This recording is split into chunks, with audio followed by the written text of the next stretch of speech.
We need to redefine the way we believe in people. So many of the talks we listen to, very much like the ones we've been listening to all day, are focused on inspiring you, to help you create change, to help you find success, to help you make an impact, to help unlock your potential.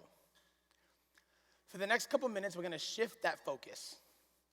And we're going to have a discussion on ways to help somebody other than ourselves find success, create change, make an impact, and unlock their potential. Now, this should be easy and this should be fun because you know tons of people. You have family members and you have friends.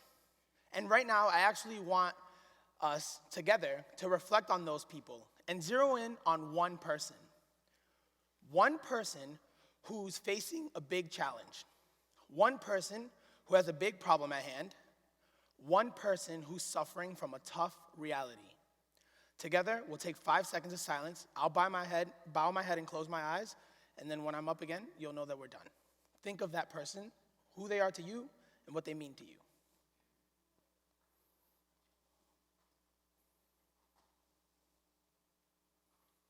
Great. Now you should have somebody in mind, and what I want you to do is reach into your bag or reach into your pockets, grab your cell phone and put it in the air. Great.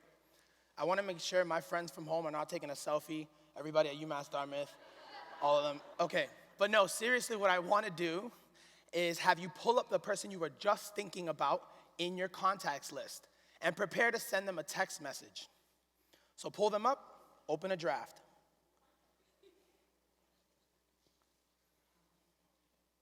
We're going to send them 4 simple little words, and we'll do it together. I believe in you. Send the text message and don't worry about the response. Don't worry how they're going to react. Don't worry how you might sound out of character. Some of my friends are like, I don't talk like that, Josh. I know. All right, so hit send and then put your phone back in the air so I know that you're done. Great. Now put it back in your pocket and make sure it's on standby so you listen to the rest of the talk. Okay. To help you understand why I've came to this conclusion that we need to redefine the way we believe in people, I want to share a little bit about my story. Over half a decade ago, I started my academic career at the University of Massachusetts Dartmouth, a place near and dear to the South Coast, a partner university for New Bedford. And I came in with the mindset that I was going to be the captain of the football team, the D3 athlete that makes it to the NFL. That was me. I had worked extremely hard in high school to become team captain, and I reshaped my entire body, because I wasn't athletic at all my freshman year, to become this football player and to find my identity in football. But unfortunately, or maybe luckily, I was diagnosed with a heart condition at the end of my freshman football season. And that heart condition is atrial fibrillation, AFib for short. With AFib, your heartbeat jumps out of rhythm periodically. And for me, the only way for my heart to jump back into rhythm is to be sedated, flatlined, and shocked back into rhythm. It's scary, but it's true. And it's necessary for me to reduce the risk of a blood clot, or ultimately a stroke, to live on and off of blood thinners after the shocks. Now, the complications with playing football and living on blood thinners is that you're supposed to avoid contact. So imagine a 19-year-old having a conversation between him, his coach, and a cardiologist, and them saying the best bet for me was to let go of football altogether. I was devastated. 19 years old, I found my identity as a football player, and now I was lost. I didn't fit in the locker room anymore. Nobody wanted to play Madden with me, and my dreams of the NFL were gone. But luckily, I had a coach, and I don't know if he felt bad for me or if he saw something special in me, but he recommended me to this program on campus called the Emergent Leader Symposium program. Think of this as a program for all of the campus cheerleaders, the ones who love college. And they put them together in a room, and they pair them with campus administrators to learn different ways to lead teams, lead people. And we start engaging in these community development programs. So the students that are the tour guides, the orientation leaders, the residence assistants, the ones with the 5.0 GPAs and the stacked resumes that get all the jobs. I love that crowd. At a time where I was ripped from my sense of identity, when I was ripped from a team that stroked my ego, that made me feel important, I was placed into this environment, and it was new to me, but it was exciting for the moment because I had something of purpose to do. And I knew that I was impressing people and serving people, which are a couple things that I'm interested in. But I was running these programs for the campus administration, and I would run these programs day in and day out with maximum effort to impress them. And this is when I learned of the old definition of belief. So aside to the story, I'll introduce that to you. The old definition of belief is, and you'll read this in the dictionary, trust, faith, confidence in somebody else. This definition is selfish, and I'll explain why. This is a selfish definition because the way belief works here is that you set an expectation for somebody, and if they meet it, you provide more trust, more faith, more confidence in that somebody. Now, at a time where my insecurities were raging, and I really wanted to cement my status as a cool guy, I was presented to host one of the largest student leadership parties at UMass Dartmouth history ever. Now, who here has been to college? Please raise your hand. Who here has been to a college party? Keep your hand in the air. Okay. Who here has been to a college party where underage students were served alcohol? I'm not going to make you admit that. Right? But you catch my drift. At this party, I wanted to go all out, and I wanted these students to really like me. Again, I was very insecure and emotionally immature. I needed something to prove to them that I was cool, and I went all out. I had loud music, people were dancing on couches, there were games. I think I was teaching people how to lean with it, rock with it, right? It was fun. And there were minors present, there was alcohol present, and for a plot twist, somebody invited the campus police. It quickly became a defining moment in my life. After the party, you could assume that we all got fired from every student leadership job we held. But to show you how severe it was, $45,000 in paychecks were returned to UMass Dartmouth because every student there held about 5 positions. And they all really were serving the university to prepare for orientation, for the residence assistance program, driving the buses on campus. We were that group. We were the good guys. And we had quickly became the outlaws, the outcasts. I knew it was my responsibility to apologize to my friends first for creating this mess. Sent a long text message to everybody that was there. And surprisingly, nobody responded harshly. Everybody was actually very remorseful, and they knew that that party could have been hosted at any dorm. It just happened to be my dorm this year. But when I walked into Campus Center to apologize to the campus administrators, the people who believed in me, the vibe was different. There, I saw grown adults that I looked up to look at me with a face of disgust. Some of them didn't want contact with me, others locked their door as I walked by. 2 of them delivered a message to me directly that rings clear in my mind every time I reflect on this experience.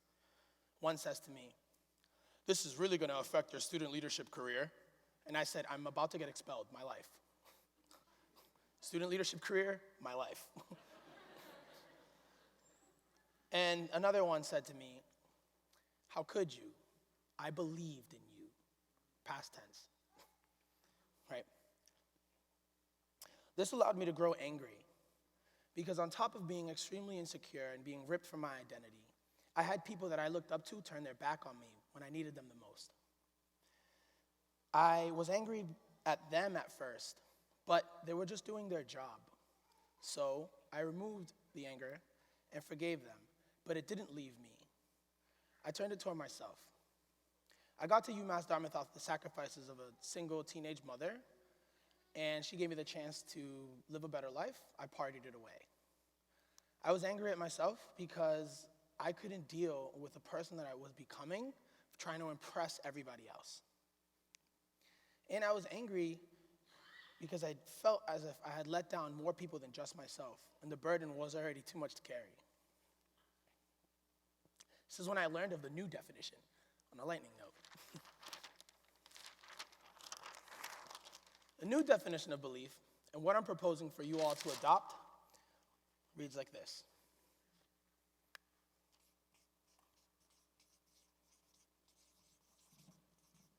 Encouragement, empowerment, engagement. I could have chose longer words, but I didn't. This definition is selfless. It does not involve your judgment. It involves your investment in somebody other than yourself. This definition allows you to commit to somebody's growth, learning, and development.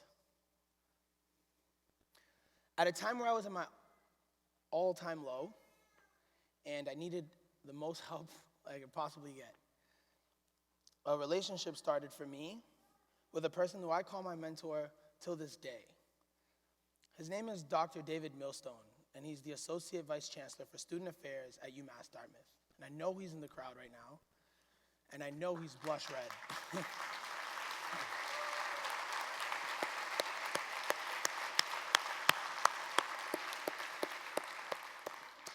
I was about to get expelled, and I really didn't care because I wanted to just go home and cry to my mom. She's here too. But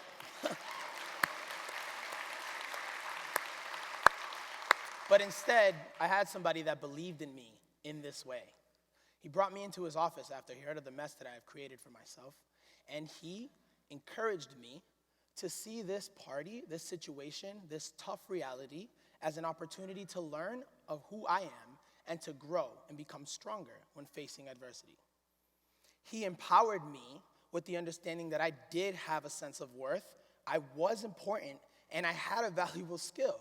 He actually pulled down the roster of people at the party, and he was like, how the heck did you get all these people in here? It was like engineers, artists, nurses, everybody was there. And they were all having fun, and unfortunately, I got fired. My fault, sorry. Sorry, friends. And then he engaged me. At a time where people were pulling responsibilities away from me, closing all opportunities to me, Dr. Millstone made me responsible for bringing the community together. He made me a campus advocate, and I ran with it because I was able to see how valuable I was to people other than myself in bringing them together. And I was able to learn from this event and realize that there was more troubles down the road, which there were plenty, but I worked through them all. As a result of Dr. Millstone believing in me in this way, I went on to graduate with a 3.5 GPA, got a sweet job in California, and I live in San Francisco. But more importantly, he inspired me to be dedicated to a life of service.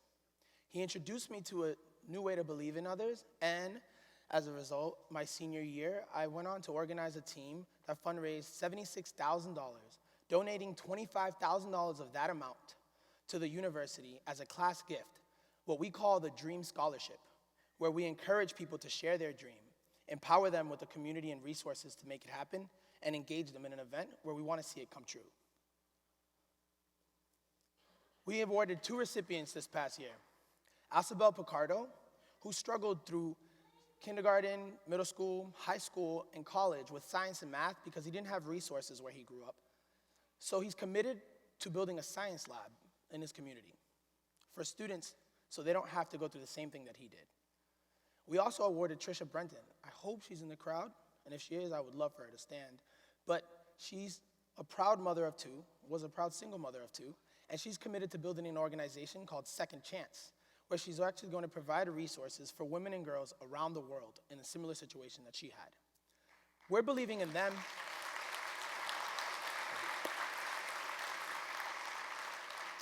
We're believing in them in this way, and they're believing in others in this way. We need to redefine the way we believe in people. See, this is relevant not just to youth and adolescents in college. This is relevant to businesses looking to create diverse and inclusive environments.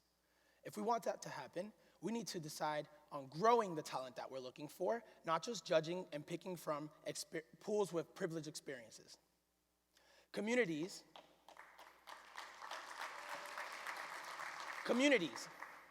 We need to commit to the growth of the people that make up our towns and our cities versus judging and damning the ones who are suffering from an inheritance of blind leadership.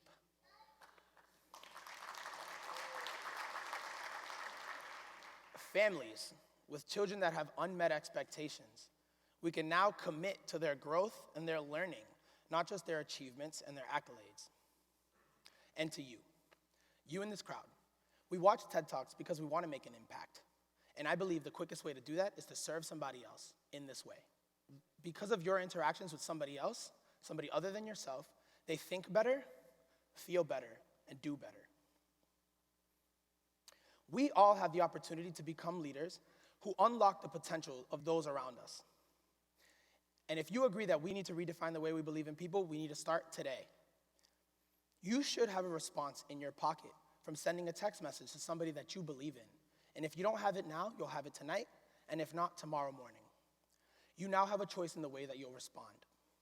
You can use the old definition, send a glossy positive message, let them do it on their own, tell them you'll be there for them, and when they fail, pull trust, faith, and confidence away from them. Or you can believe in them in this way. Encourage them to see that what they're going through is temporary, and they'll learn from it. Empower them with the understanding that they're valuable to somebody, and that's you. And they should be valuable to themselves. And engage them. 30-minute phone call. Connect them with a mentor. I'll send all of you to Dr. Millstone if that's what it takes. But we all have the opportunity to become someone that communicates to others their worth and potential so clearly they have no choice but to see it for themselves, feel it for themselves, and act on it. And if we do decide to redefine the way we believe in others, we can make the world a better place. Not tomorrow, but today. Thank you.